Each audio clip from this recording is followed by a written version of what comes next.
Boa tarde a todos, professor Davidson aqui e vamos para mais um vídeo da nossa série de jogos de xadrez.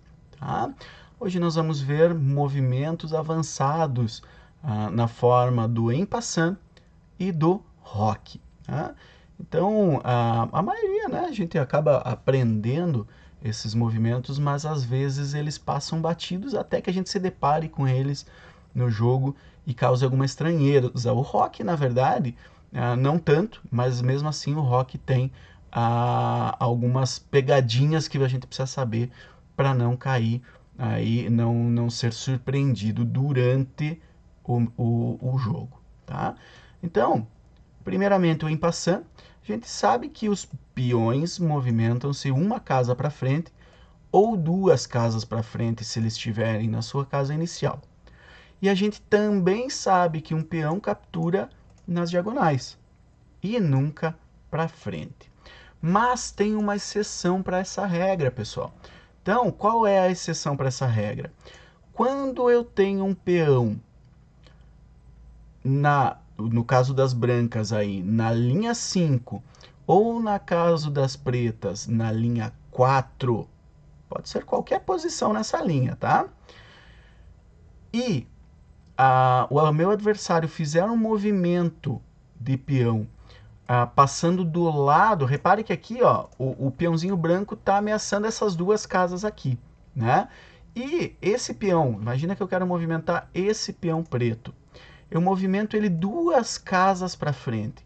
Reparem que ele atravessa a casa que o peão branco está ameaçando, né? Então é como se ele pulasse por cima, quase como o cavalo faz, indo para a segurança e escapando dessa captura, né?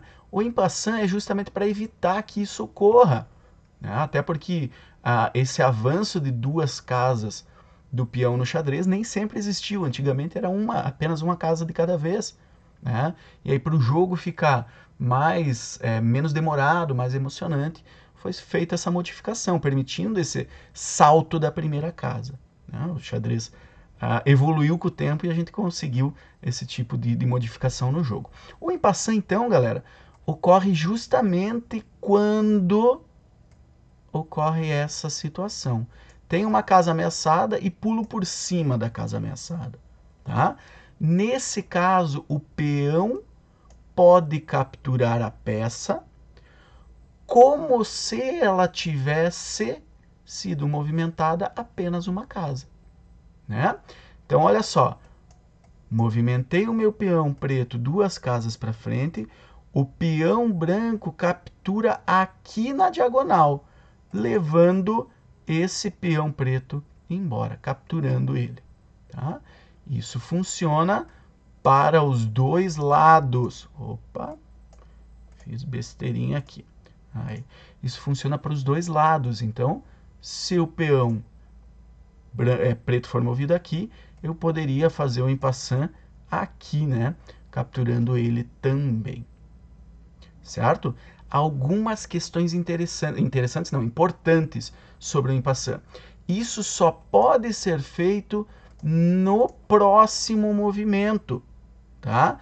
Então imagina que aqui o preto movimentou esse peãozinho para cá, eu poderia dar um en passant, mas eu preferi nessa jogada movimentar aí qualquer outra peça. Oh, caramba. Esse tabuleiro tá me sacaneando hoje. Aqui, aí, tudo certo. Então, recapitulando, movi duas casinhas para frente. Aí o peão branco pode fazer um en passant quer dizer de passagem, né? Capturar de passagem, mas eu preferi não fazer essa captura agora. Eu preferi movimentar qualquer outra peça minha. Movimentei esse peão aqui. Desculpem, esse bispo aqui. Aí as pretas movimentaram outro peão. Agora eu lembrei, putz, eu poderia ter capturado de en passant aqui, mas agora eu não posso mais. Tá? Também é importante notar, tem algumas piadas recorrentes sobre o en passant, até porque a maioria das pessoas acaba, principalmente no começo, quando estão começando a jogar, acabam não lembrando que ele existe.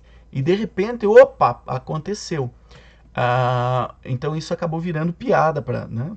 Uma piada que a gente vê volta e meia aí na internet. O que é importante saber, pessoal? Não é o en passant obrigatoriamente precisa ser feito na próxima jogada se eu quiser. Ele não é obrigatório. Eu não quero capturar esse peão aqui. Não quero. Eu quero movimentar o meu peão uma casa para frente. Não quero fazer essa captura. Não faço. Não sou obrigado. Tá? Se eu quiser, aí sim. Se eu quiser, eu preciso fazer obrigatoriamente na próxima jogada. Não posso esperar para daqui 1 ou 2 ou 3 jogadas. Tá? Então isso é muito importante que a gente saiba. O roque, pessoal. O roque, nós temos aí... o que é um roque? Né? O roque é uma forma de defesa do rei, onde eu movimento ele 2 casas para um lado ou para outro. Tá? Então é a única forma aí do rei se movimentar 2 casas de uma vez só. Então, no caso, por exemplo, imagine que eu queira fazer roque com esse rei aqui. Eu movimento ele 2 casas para um lado e a torre daquele lado vai para o outro lado do meu rei. Tá? Isso é um roque. Beleza? Ele pode ser feito tanto para um lado quanto para o outro lado. Certo?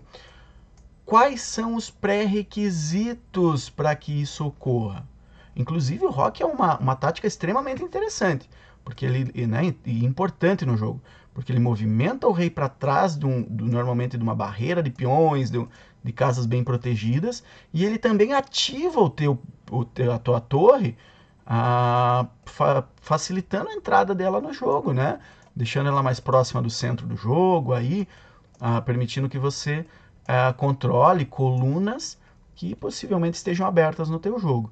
Então a gente recomenda que na grande maioria dos jogos você separe um movimento aí para fazer o roque, né? Mas esse roque ele precisa ser feito, para que ele seja feito, o rei não pode ter se movimentado nunca, tá?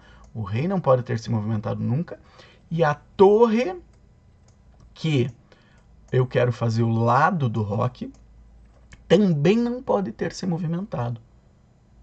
Então, imagina aqui que por algum motivo o meu rei levou um cheque, né? Levou um cheque e eu resolvi me defender desse cheque movimentando o rei para a casa lateral. Tirei o rei do cheque, o meu adversário tirou o bispo dali, eu voltei o rei para a casa original.